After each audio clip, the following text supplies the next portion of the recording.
Epistemología como la ciencia, episteme. La ciencia es un juicio verdadero acompañado de razón. Es la primera frasecita con la que empieza la explicación de lo que es la epistemología, ¿ya? A mí como antropólogo, a ustedes que son críticos y autocríticos con su disciplina y con la epistemología en particular, me llama la atención obviamente el juicio verdadero, es decir, la aproximación al conocimiento desde el logos consagrado, como forma suprema de organizar sobre cómo vamos construyendo el conocimiento. Y llama la atención la idea central de la verdad. Ustedes saben, si yo me coloco un ratito en el lugar de los grupos, son denominaciones infelices, ¿no?, de los grupos no occidentales, admito que es difícil de marcar dónde termina lo occidental, dónde no, porque se metió en todas partes, pero si me coloco un ratito en el lugar del otro, llama la atención esa obsesión con la verdad. Llama la atención que para aproximarse de ella, lo más cerca posible, se necesita tomar cierta distancia. Llama la atención que para acercarse a la verdad hay que distanciarse, se necesita una cierta objetivización. Son todas cosas que aparentemente van en contra de las intuiciones centrales de mi disciplina, de mi última disciplina, de la antropología, donde, insisto, conocimiento equivale a intersubjetividad, a una construcción intersubjetiva, de A a Z, ¿ya? Aunque, por supuesto, pensemos en el gran movimiento del estructuralismo, sabemos que en la antropología también se ha dado aquello que en inglés se denomina physics envy, la envidia hacia las ciencias duras, y se intentó también hacer más dura la ciencia antropológica en su aproximación a las realidades otras. Pero esa obsesión con la verdad, quisiera compartir con ustedes una pequeña, no es una anécdota, es algo que se nos enseñaba en las clases de introducción a antropología cultural. Es un autor, no sé si ando con mi lápiz, un autor conocido, antropólogo norteamericano, se va a ver muy raro de ahí, se llama Bill Himes, era especialista como antropólogo, sociolingüista también, en lo que se llamaba etnopoética, y él tiene un libro muy bonito, y quiero simplemente mencionar el título.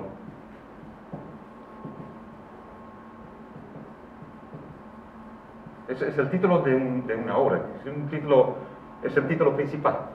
Después el subtítulo dice Introducción a la etnopoética de los grupos indígenas norteamericanos, etc.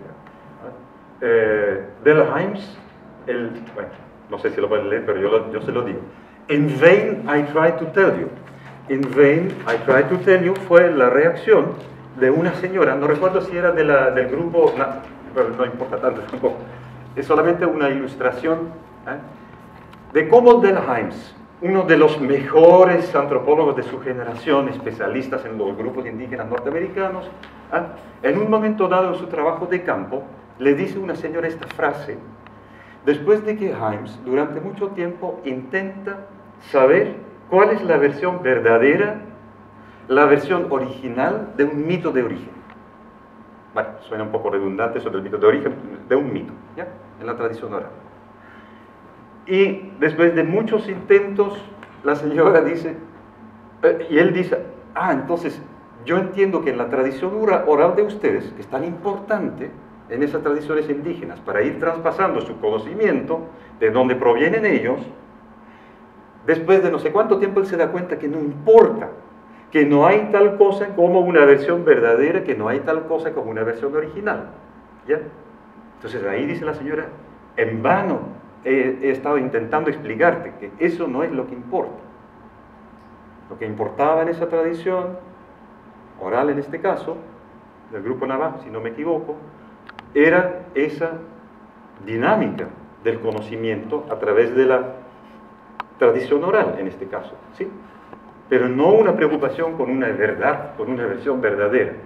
¿Por qué fue tan importante para Himes como para ponerlo como título de una de sus obras? Es porque él en ese momento se da cuenta que, aún como antropólogo, él no se había dado cuenta de esos prejuicios implícitos, inconscientes, a partir de los cuales él iba abordando la realidad otra, ¿ya? Porque él, obviamente, de esa tradición occidental, cristiana, estaba pensando en el texto original, el texto que reflejaría la verdadera versión del mito en cuestión. Eso solamente, o sea, la obsesión con la verdad que le reveló a Hymes la lucha inevitable con sus propios prejuicios culturales y teóricos. Entonces, lo que parece prevalecer en el conocimiento científico hegemónico, que obviamente no equivale a lo que pasa en términos generales en las ciencias de Occidente y en las que se dan aquí en Chile, pero lo que parece prevalecer en el conocimiento científico hegemónico sería la verdad, la razón, por un lado, y por el otro lado está la convicción que todo conocimiento tendría que ser considerado como una dinámica co-construida y falible, siempre falible, ¿no? Pero tampoco podemos exagerar la parte de la falibilidad, porque caeríamos en la trampa del relativismo sin límites, ¿ya? Entonces hay un desafío ahí. Estoy hablando desde la antropología, ¿sí? Que nosotros tenemos toda esta pretensión precomplicada. Entonces, lo que me gustaría que por lo menos ustedes recordaran de esa ponencia es la tensión que vivimos los antropólogos, que yo quisiera compartir con ustedes, entre, por un lado, recuerden mi pequeña historia personal, haberme sentido atraído por esa posibilidad, y yo siempre se lo reprochaba a los filósofos en mi facultad en Gante, en mi anterior tendría que tener más discusiones con Alex al respecto, que digo, no, nosotros no construimos el conocimiento en base a los libros, las discusiones con colegas, con estudiantes, no, vamos y co-construimos, por eso hablo de un conocimiento compartido, el conocimiento en contacto constante, en evaluación constante, con nuestro grupo de lo que antes se llamaban los informantes, que hoy en día tendemos a buscar denominaciones más eufemísticas. Eso es por un lado.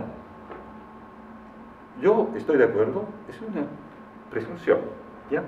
Pretendemos conocer al otro, pero que sea a través de un proceso compartido. Sin embargo, y esa es la tensión a la que me refería, esta edificación compartida del conocimiento inevitablemente conlleva un conflicto de poder.